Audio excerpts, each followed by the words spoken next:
Courage is contagious, and we want to see it spread like wildfire in our nation. Welcome back to the Gold Report, where we hope to inspire you to be 10% more courageous in your daily life. Please like, share, and subscribe so you never miss an episode. We have a very exciting guest today. We'll be right back. Somebody comes to us when they are the most vulnerable. We have an obligation to our patients to tell the truth as we learned it and to not politicize it. We are performing surgeries on these children that have neither the capacity to make these life-changing decisions nor the wisdom, and the only people benefiting is the medical industrial complex, because the more surgeries that are done, the more money is made. Whether you're talking about an 8-year-old or an 11-year-old or a 14-year-old, I don't see how you can actually derive informed consent. We all know that we can't be getting true informed consent. I didn't really realize, but there was a sickness that had been afflicting the profession for a long time. Our medical industry has objectively been compromised in more ways than one. You become familiar with the sound a mother makes when you tell her that her child is dead.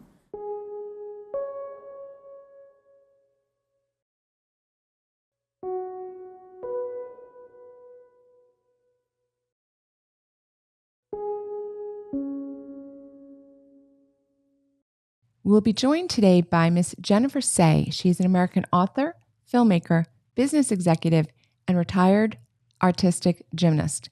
She was a 7-time member of the U.S. Women's National Team and the 1986 U.S. Women's All-Around National Champion. She's a mother of 4 and lives in Denver with her family. Her first movie, Chalked Up, was released in 2008 and detailed abuse in the sports of gymnastics.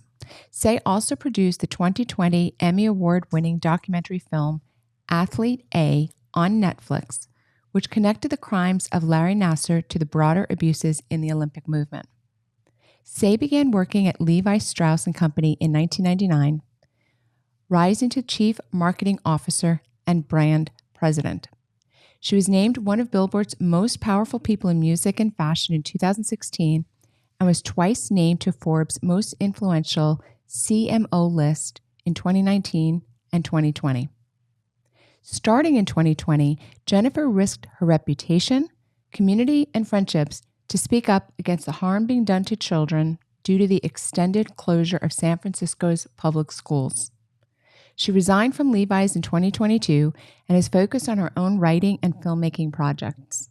She has a documentary film in post-production called Generation COVID about the harms to children from prolonged school closures.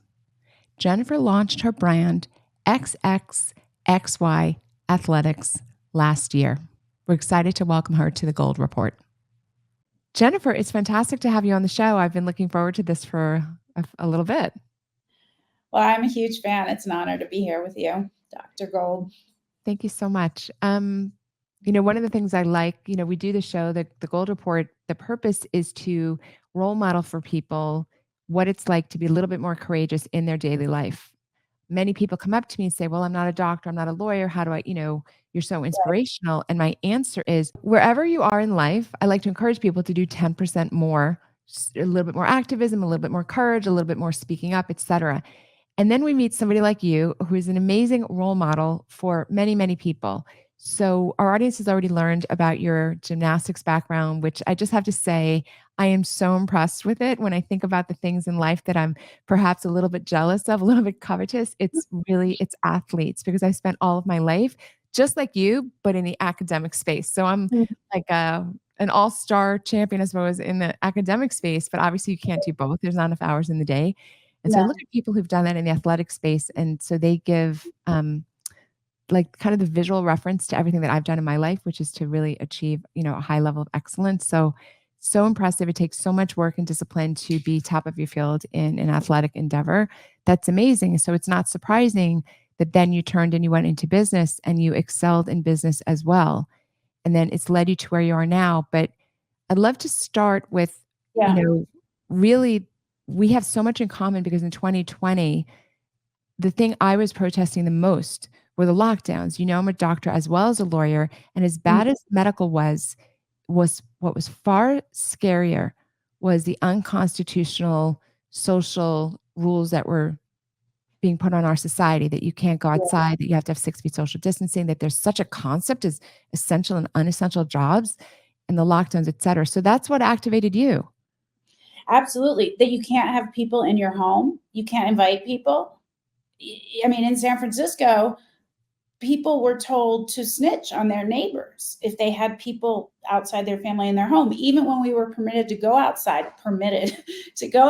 in the summer of 2020, the rule was you could not be with people outside, with folks outside of your household. So it had to be, you could only socialize outside at a picnic in the park with people in your household. And I'll tell you a story. I was with my family. I have 4 children, big family for San Francisco. Doesn't look like one household. My 2 older children are mixed race. My 2 younger children are not. Someone called the police on us. We had to prove that we were one household, that we lived together, because they thought whoever called the police or did the little app thought we were, fraternizing outside the house. So I would agree with you. The illiberalism of these policies was just astonishing to me. And I think for my husband and myself, from day one, even before, when San Francisco was winding up to close the schools, we were incredibly alarmed and pushing back against it. And people ask me all the time, I'm curious what you would say to this, is there a line at which, something is so deadly that our movement and actions and speech should be limited? And my answer is no. Yeah. Because that can always be manipulated, as it was in the case of COVID. So, I'm an absolutist. I wouldn't have said that in the past because I wouldn't have thought that this could happen, that our children could be kept out of school for 19 months, playgrounds closed for 10 months in San Francisco. And, my advocacy did focus very much on the restrictions to children. I was offended, to say the least, by all of it, as you indicate, lockdowns more broadly, but I focused my advocacy on children because I thought that we could agree that harming children was bad. So I have to just jump in. So this is a very interesting conversation. So I'm going to share some things with you. So as a lawyer, I started looking at what the law actually is on essentially quarantining healthy people. So as you suspect, there is no legal precedent for quarantining healthy people. And in fact, there's a famous case. The plaintiff's name is, I laugh, Ju Ho. There's 2 plaintiffs. They were Asian, Jew and then Ho. So Ju Ho sued the city of San Francisco. Say without laughing. I know, it's very hard. It's why I've never forgotten it. So Yeah. versus like the public health county of San Francisco. This was around 1920 or 1910 or 19, something around there, like the very early 19 teens or 1920. So what this was bubonic plague was sweeping through the San Francisco area and other areas. So the County of San Francisco Department of Public Health decided to put in a 15 by 15 or something approximately that radius where people who were living in that area could not go to work, could not go and live a normal life. Now, they did this, they said, to stop the spread of bubonic plague, but nobody really understood how it was being spread. And it turns out it overlapped with a particular ethnicity, Chinese, a Chinese subpopulation. So plaintiffs Jew and plaintiff Ho sued on this, and the California State Supreme Court, which is the highest court in the state, emphatically said you cannot quarantine or isolate or not allowed to go to work or not allowed to assemble healthy people. There's absolutely no police power to that. So in early 2020 in California, I was astonished because there was black letter law that you can't do this. Yeah. And then somehow we did it anyway. So you are correct. And is there a line beyond which, like you, I hadn't thought of that even as a doctor. I would have thought people would have been reasonable if we had been presented with something like Ebola or something like smallpox, right? Whatever that line is, we didn't come near it in SARS-2 because the virus SARS-2 was not something that affected, that lethally affected you unless you were frail and very compromised to begin with. So we didn't have to face that question. So no, I'm an absolutist on this as well because the awesome power of the government to tyrannize the population was revealed to us. So and the willingness of the population to go along, which was also quite astonishing to me, at least as astonishing as the government's willingness to, by decree, execute these incredibly illiberal policies. I think what was so upsetting to me was that my fellow neighbors in San Francisco, the people who I had lived beside for 35 years, I had lived in that city for 35 years. I chose that city as an adult because I felt that it was welcoming to, to difference. I always tell people when I moved to San Francisco in the early 90s, if you'd ever felt like a weirdo, it was the perfect place for you. Well, now it is the most egregiously and aggressively conformist place on earth, and everybody fell in line. And so, yes, my husband and I were very outspoken from the beginning. And, you can imagine what that was like in San Francisco. We might have been literally the only two people in the city in March of 2020 who said this isn't right. And then, we started to lead rallies to get schools open. And then, when it became patently obvious that the schools were not going to open in that spring, and we all held out hope for fall, we started to get a bit more organized. And there were a few more people who were willing to speak out at this point, but still a dramatic minority. I mean, I'm talking like 1 or 2%, and then the private schools opened.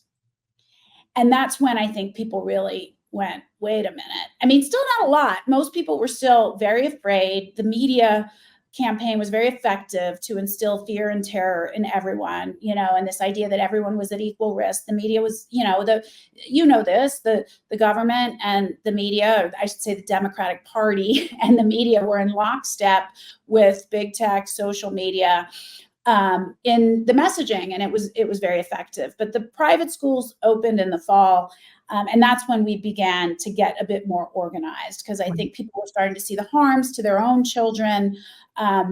There were outspoken doctors at UCSF who were saying, I'm not seeing a lot of COVID patients, but I sure am seeing a lot of attempted suicides from 12-year-olds. And so that's when the real push began that ultimately led to the recall of the school board a year and a half later. Oh, wow. I wasn't as familiar with that local angle, but I love that, because much tyranny that we face in our daily life comes from the school board and the city council. We've all kind of dropped the ball on that a bit. You probably know that earlier this year, Redfield and Fauci both testified under oath to Congress that the 6-foot social distancing there was no basis. We all knew that, but to hear them say it, this was the reason the schools were closed. Had they chosen mythically like 3 feet at fantasy, right? They actually could have kept the schools open, but they made it just large enough that most schools couldn't stay open. They didn't have the square footage to put 6 foot. So it was very intentional. So I'm sorry. And I mean, it was very intentional. It became a mantra that it had to be 6 feet. You couldn't get all the kids in school and have the 6 feet of distance.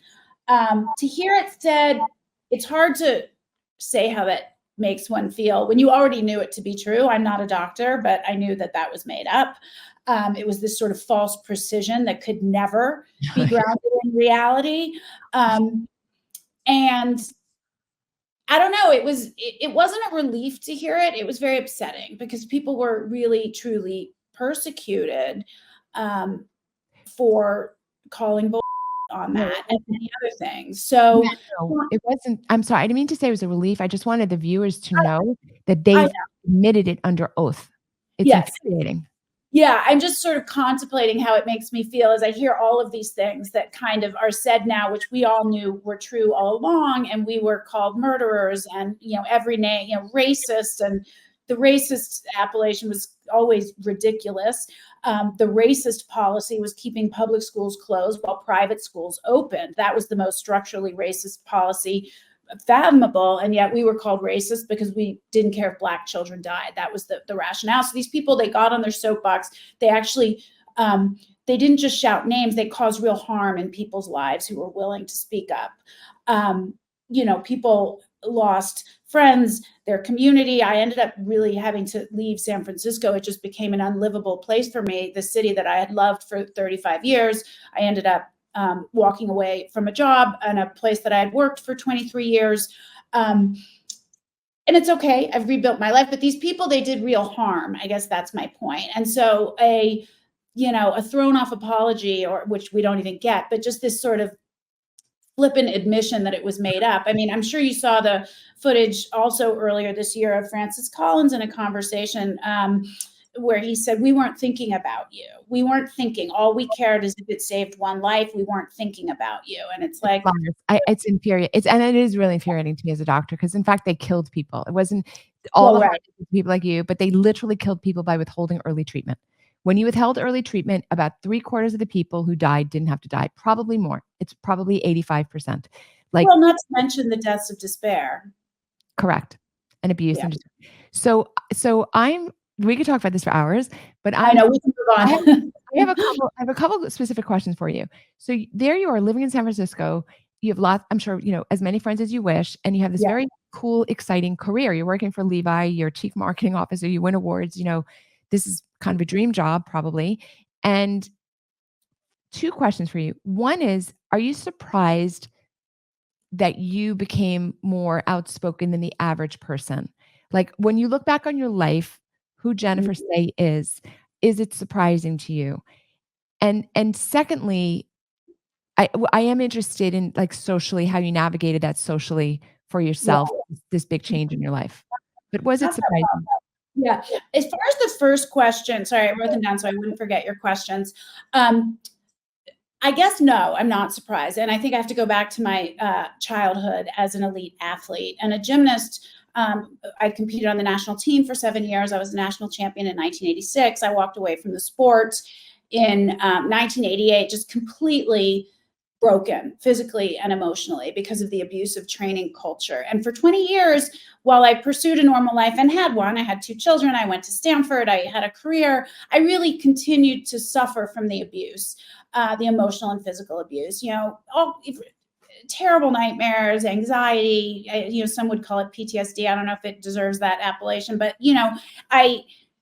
I suffered. And so I sat down in my late 30s and wrote it all, tried to make sense of it and write it down. And that was my first book. And it was called Chalked Up. And it was the very first person account of abuse in gymnastics in 2008, 10 years before anybody heard of Larry Nassar. And so it sounds, I tell this story to say, well, everybody must have supported you. No, they did not. The IOC, the International Olympic Committee, the US Olympic Committee, USA Gymnastics, the entire club, all the girls I competed with on the national team and at my club, they all came after me.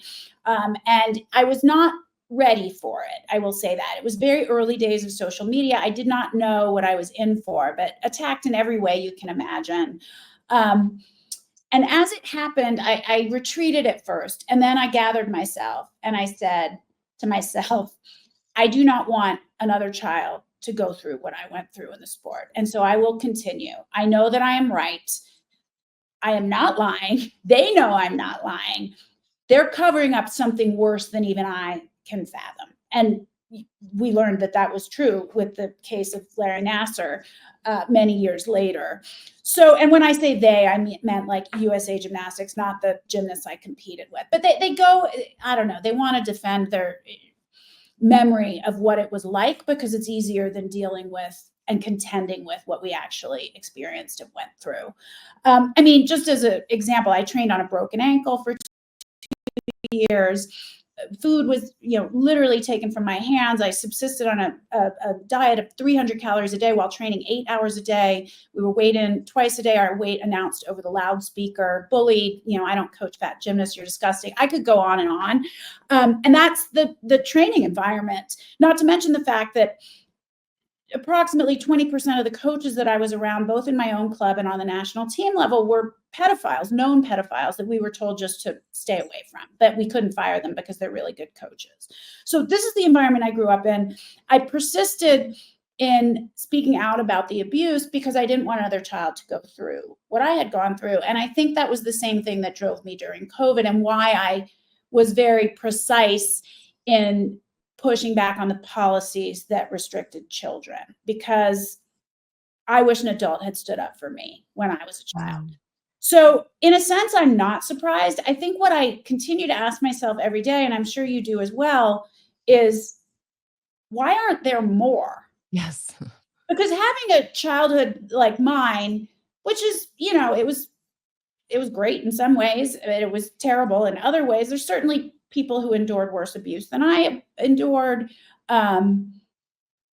Not everybody, it's a very small percentage of the population who are willing to stand up, stand apart, risk a lot, risk friends, acceptance in their community, risk their job, risk everything to stand up and do the right thing. Most people would rather stand with the group and kind of shield themselves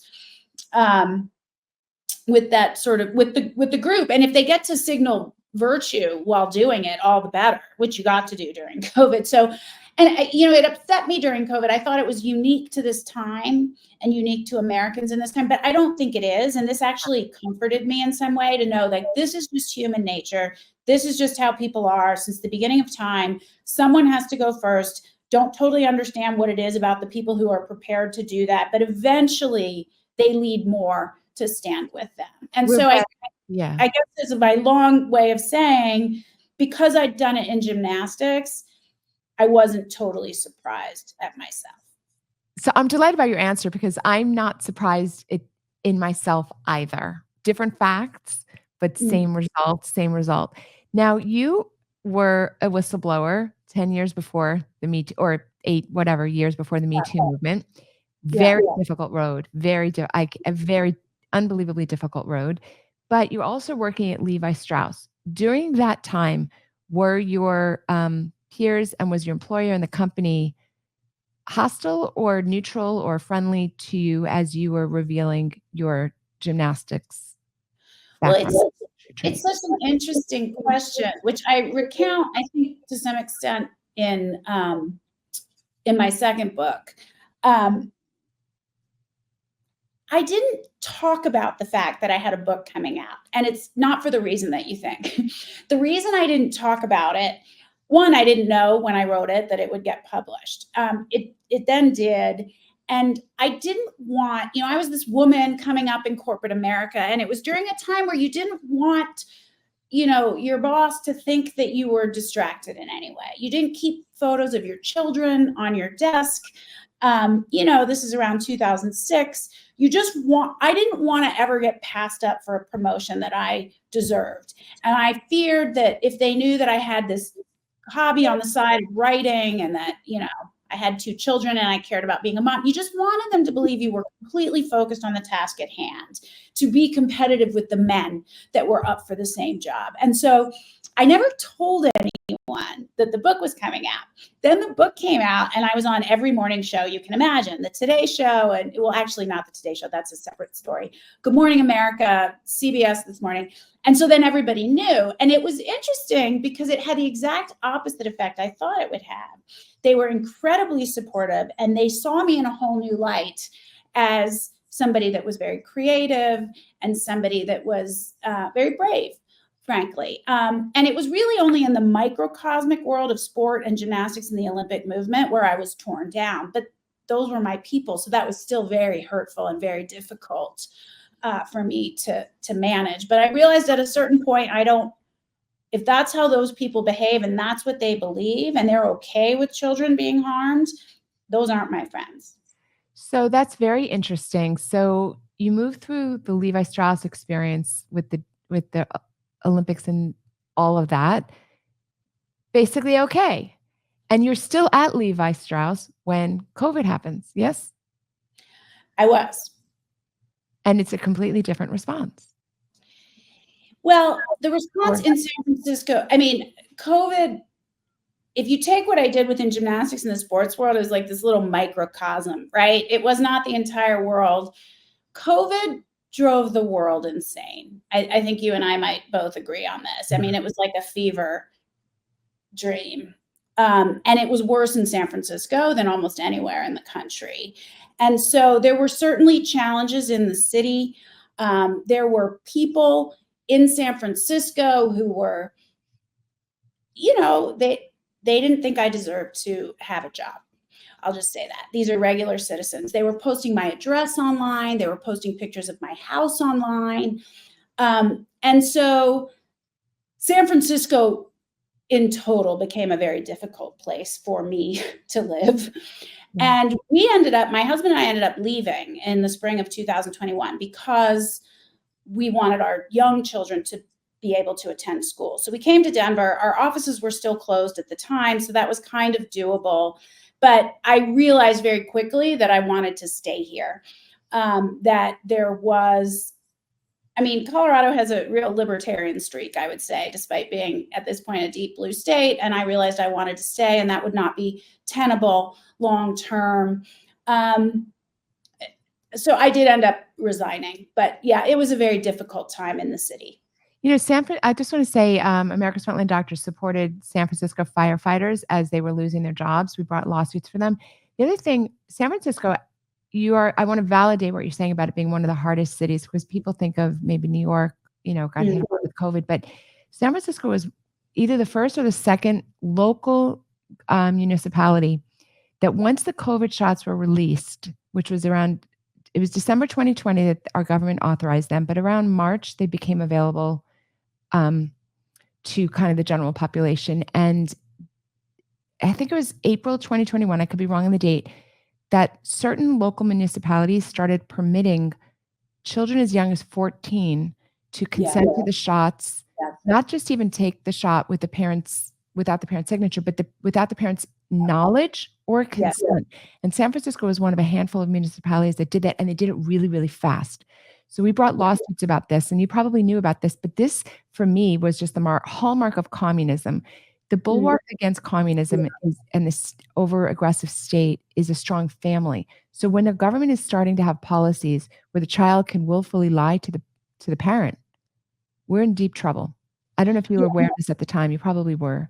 I was very aware of it, and that has carried through into certain policies today regarding, gender ideology in schools, and California is sort of leading the charge there.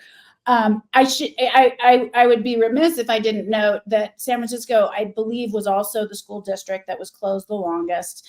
It was over 19 months in total that it was closed. They like to claim they opened in May of 2020. They opened for one day. I mean, just so that they could say that they opened. So they did not open until the fall of 2021, and then maintained egregious restrictions for the next year and a half. They had the most, I would say, restrictive policies around children overall. The playgrounds, outside playgrounds, were closed for over 10 months, which is insane. Obviously masking of toddlers, policing of preschools to make sure that toddlers were masked. So the policies regarding children were insane. And I think overall, I think what it made me realize is this is a city that I don't think this is too strong. They hate children. It was already before COVID the city with the fewest children as a percentage of the total population. It is a playground for very wealthy young Google millionaires who don't have children. Maybe they have one at 43 that they paid a lot for. Very few children, and they have the highest percentage of children in private schools. So they don't care about the public school children either. And the policies were just illustrative of that. I mean, it was disgusting, frankly. It was absolutely disgusting. And, my children, I raised two children that went all the way up through San Francisco Unified Public Schools. My two younger children weren't yet in school. They now are, and one of them was starting the year of COVID 2020. And I just, I've been part of the public school system since my kids were young. I knew what the student population was like. It doesn't require that much imagination to understand that these kids without resources were being left home alone, without food, without Wi-Fi, without a backyard. No one has a backyard. I mean, these kids were basically isolated and alone and subjected to abuse. 60% of the children in San Francisco public schools are on free or reduced lunch. They're living at or below the poverty line. And no one cared about them. It's so disgusting to me. It makes me so angry still when I think about it. And these people who were sending their children to $60,000 a year private schools in the fall of 2020 were yelling at me to shut up. And not to have rallies, and the hypocrisy is so disgusting. I could never be part of the Democratic Party again, because the hypocrisy is just, and once you see it there, and I don't know if you were ever a Democrat, I was a lifelong Democrat until 2020. Once you see it there, you see it everywhere. Yeah. People know that I voted for Bill Clinton. I was not so particularly ideological. When Obama came along, I despised him primarily because of the Affordable Care Act. I knew it would absolutely put the final nail in the coffin of medicine, and I was 100% right. So now, obviously now I vote conservative. So this is really, really interesting. By the way, have 2 sons. Like you said, in the year of COVID, it's like a Chinese thing. It's like it's the year of the COVID. Yeah. Yeah, I never thought of that sentence that San Francisco really does hate children. That's absolutely true. You may not know I went to Stanford. I spent a lot of time in San Oh, I Francisco. was there. Yeah, I heard you say that. I spent a lot of time in that area in my life, and I would never go back. It's horrible. It's been so geographically blessed and politically cursed. So Yeah. you took you're obviously a tremendous warrior. You're obviously very, very bright and talented. So what did you do with all of this energy, when your life was shifting around? Because I heard about you initially from your athletics company, Oh, because interesting. America's Frontline Doctors is extremely interested in the transgender um, activism that they're doing to poison and destroy our children. So once you start learning Yeah, about that, I learned about your company. I So see. share that with us. Well, when I resigned from Levi's in the spring of 2022, I believe the very next day is the day that the 3 school board members in San Francisco were recalled by a decisive margin, 73%, which I think speaks volumes, because what it says is all of those people that came out and voted in an off-cycle election to recall, they actually agreed with me, but they were too afraid to speak up and say it, because the social censorship is real. And if somebody like me and my husband are out there and we're being called names and we're being doxxed and our address is being posted online, and we're losing our friends, other people look at that and they go, well, I'm not going to say anything. But when it came to going to the ballot box and voting, they did it. So I'm proud that the San Franciscans did that, but I think it speaks volumes to needing to kind of stand up and speak up and normalize open debate and dissent again. And, you got to say the true thing. Otherwise, the craziest people have the mic and we let them decide. So I left my job. I took a moment to kind of gather myself and figure out what I was going to do next. I worked there 23 years. I had lived in San Francisco 33 years, and I started to interview, actually. And here's what happened. I was asked repeatedly. I started to interview for big jobs, CEO jobs, that I was very qualified for. And the interviews would go pretty well because it was just about my capabilities and qualifications. And then somewhere along the line, towards the end of the interview process, an HR person, the chief HR officer, would ask me if I was willing to apologize for what I'd done. And at first I was puzzled by the question, because I thought, well, what did I do? I mean, I don't even, and then I realized it was my COVID dissenting that I was expected to apologize for. Now, this is in, mid 2023. So we've already, now the consensus is schools should not have been closed. That was both harmful. Wow. So I said, why would I apologize? I was right about everything. Well, you can imagine I did not get those jobs. So I started to gather myself and kind of brainstorm with my husband, and I realized I was going to have to chart my own course, that I was not going to be able to go back into an established kind of corporate environment without bending a knee. And I don't even think if I'd done that, I would have gotten the job, because I had proven myself to be disobedient. And there is nothing worse in corporate America than someone who is disobedient. You are meant to read the script given to you by HR and Corp Com and legal, and that's what you're supposed to do. You're not supposed to go off the script. And I had proven throughout my career, I had never really stuck to a script. It was okay until it wasn't, and corporate America noticed. So I was talking with a friend, and we came up with this idea. I wanted to create an apparel brand that pushed back on the excesses of woke capitalism, and we just bounced ideas off each other. He had an idea to make it athletic apparel, since that leverages my background as an athlete. So it was just this perfect confluence of my career as an athlete, my willingness to speak up and say true but kind of inconvenient things, and my experience in fashion and apparel. So we came up with this idea in the fall of 23 called XXXY Athletics. Our mission is to stand up for the protection of women's sports and female athletes. No other athletic brand is doing it. I looked around at all the athletic brands from Nike to Lululemon who claim to champion women, and they won't touch this issue with a 10-foot pole, because you know why? And if they do, they sort of take the opposite view, which is trans women are women, and they should be able to compete in women's sports. So I don't know. I want to come back to something you said at the very beginning, and how, when your guidance to people, how do I start? And I think my problem or gift is that I just start and I don't overthink it. And I don't, when I wrote my first book, I didn't know that it would have that impact. If I'd thought about it ahead of time that it could have, I don't know that I would have started on the journey. How do you start a movement? You just start. You take the first step and then you take another. And I'm a fighter. So when people start to tell me I can't say something, that's when I really, put my dukes up and start fighting. So I just try not to overthink it. So I started this brand, thankfully didn't overthink it, or else I probably wouldn't have started on the journey. And we launched in March of this year, March this year. So we're just like 5 months old. So tell everybody about it. So Yeah.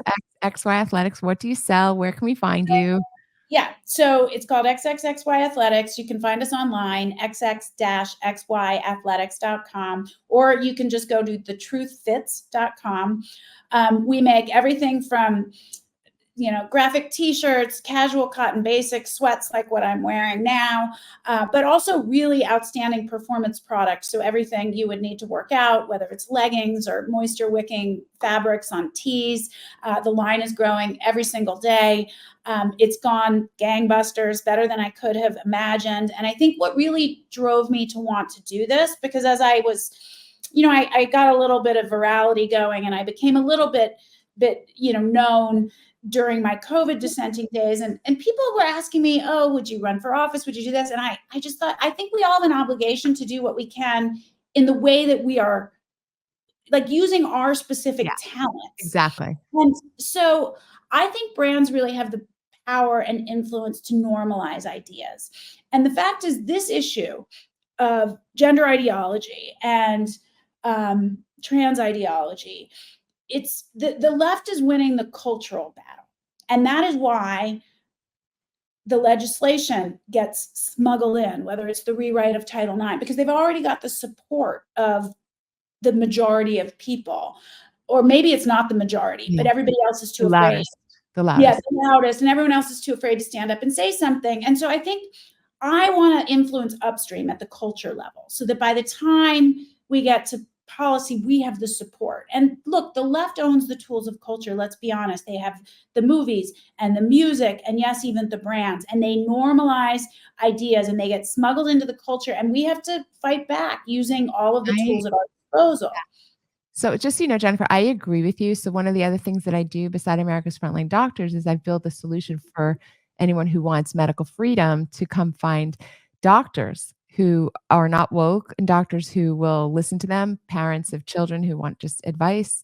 And it's goldcare.com. So I'm with you. I believe that it's brands is what you're saying. And I also believe you have to offer free market solutions to people so they can purchase these things and vote with their feet for better solutions, because our solutions are really so much better than the other side. And that's another reason it's very enjoyable to talk with you, because you're not just wringing your hands and you're not just posting on Twitter. You're coming up with something that people can purchase that puts their money where their mouth is. And so I love it. XX-XY Athletics. And everyone who hears ideas that have been normalized in the culture by brands. Like, I always use the example of body positivity, which has jumped the shark, but I think 10, 11 years ago, it was like a positive thing to not just see 6 foot tall, 100-pound supermodels in advertising. And brands like Dove really normalized real women being beautiful in the culture. That, as a former anorexic, was very meaningful to me. And, Nike has normalized, if you have a body, you're an athlete, and everybody working out, although I think more people probably need to work out. So I think that the brands have this amazing power. But here's the thing. I agree with everything you're saying. We have to deliver outstanding product too. It can't be a gimmick. It can't be just to, like, push back on the excess wokeness. So I tell people, you might buy the t-shirt, but come back, because our product is as good as any product out there. And it has to be, or I'm not in this to, exactly. Exactly. Yeah, So, for example, goldcare.com, we've got the best doctors. We've got a whole exactly. system of doing it so much better. It's so much more user friendly. It's kind of the system Steve Jobs would have built, which is, medical care right now. You go into the doctor's office, you have a long wait, you have a huge amount of paperwork to fill out. You can't get your Yeah, records. You have to pay a fortune of money. Half of it's not covered. You can't go to the doctor you want to cover. You don't get the right. answers you want to know. You just get a bunch of tests. So I know all the bad stuff. So we made a better product. Couldn't Awesome. agree with you more. You have to have an equal or superior product because it's really not charity. We really want to shift things around. So you have to give people real value. I absolutely love it. You're such a fun person for me to talk with. I I love also that you did that. That's amazing. But yeah, I think because it's called the parallel economy. I don't know if you're familiar with that, or the freedom economy. And there are all these brands, these upstart brands, and God bless them. I'm glad they're doing it. But a lot of them, they just are driven by the impetus to push back, and they don't have the product expertise. They don't have the marketing and brand expertise. I'm so glad they're out there, but I just want to convince everyone that is doing this, that the product has to be outstanding or we will not be able to compete. correct. Has to be outstanding. So XXXY Athletics, you've heard it here. Outstanding product, also with emission aligned values. People on the show have heard me talk a lot. There's a bank, Old Glory Bank, that does phenomenal customer service. They will never cancel somebody for their political beliefs. Their mission statement was actually the Constitution. So I switched over because their product is actually better. They're better than Chase. They're better than Bank of America. I know because I bank everywhere. And so I go to Old Glory Bank. For medical, it's going to be, Gold Care. So this is how you do it. But CEO Jennifer Say is reminding us the products have to be good. I love it. And I want to share one more thing with you, which is that America's Frontline Doctors is coming out with a movie next month. We will try very hard to get it widely distributed, but the challenges we face. So it's called What is a Doctor? And it's Mm. all about the medical mutilation of our children, which some people call this gender, affirming care, which I properly label it according to its proper terminology, which is medical mutilation. Because if you take healthy tissue and you macerate it into harmed tissue or you remove organs, that would be medical mutilation. So we'll keep you posted on that. It's called What is a Doctor? All about medical mutilation. It'll be right up your alley. You'll be super interested in that. Um, Awesome. I look forward to seeing it. I am also making a documentary. So I was remiss. I didn't mention that I made a documentary in 2020 called Athlete A, which was about abuse within the Olympic movement and Larry Nasser specifically. And I am making one now called Generation COVID, which is about the harms to children from the prolonged school closures. And we're almost done. So I too am hoping for distribution, but am facing similar challenges. oh my gosh. Please stay in touch because we'll do what we can. I'm Yeah. glad someone's doing that movie because everyone was insanely harmed by what happened. But Governor Cuomo, for example, killed a lot of old people. And on the Yes. other end of the spectrum were the people that were like around, I feel like around 15, 16, 17, they were so severely harmed. They're feeling this urge to be free and independent in their life. That's physiologically normal. And they were completely stunted and blocked. And so I'm so glad you're doing that. And I look forward to watching that myself for Thank sure. you. You articulated it very well. We did focus on that age group in the film. Younger children were harmed too. Let me be Yeah. clear. They were not hitting developmental milestones. They weren't learning to speak, and they are still very, very behind. But and I had two teenagers, so I did see it firsthand. But it was just at that moment when they're supposed to be individuating, right? And they're supposed to be out there making trouble, being a little rebellious, not being home with their parents all the time, and they were locked at home and on screens for a year and a half. It's really tragic, and some families paid the ultimate price. I mean, there were many deaths of despair from overdose, young people as well as suicide. And we touch on some of that, but we really focus on the sort of everyday instances, what happened to the average child. And it's really, it's quite devastating. It's quite devastating. Love it. We'll come back and talk with you about that when it's released. So I've really enjoyed talking with you. You are absolutely an inspiration to most people who wonder what they can do. You are correct that most people are unwilling to speak up out loud broadly, but we hope that we've encouraged you to speak out at least somewhat, at the very least, not to self-censor, at the very least, go out and vote in the directions that dovetail with your values. You heard a really good example of even people who were silenced. At least they went out and voted and changed the school board. Those things are very important, and you're reminding us of those things. I can't wait to watch and just keep track of you and see what you do next. And I look forward to having you back so you can talk about the movie when the movie comes out. And any final words? No, one thing you can do is you can wear the t-shirt, wear it to the soccer game on the weekend, buy a t-shirt. People will ask you about it and you will explain what your position is. It provokes a conversation, and I think that's really important. You can support people who are willing to stand up and stand apart. I tell everyone you don't have to blow up your life the way I did, but you can still show your support for those who are willing to be the canary in the coal mine and speak out. So I thank you so much. You're a real hero in my mind, Dr. Gold. It's an honor to meet you and talk with you. Thank you so much. It's been a pleasure. Thank you.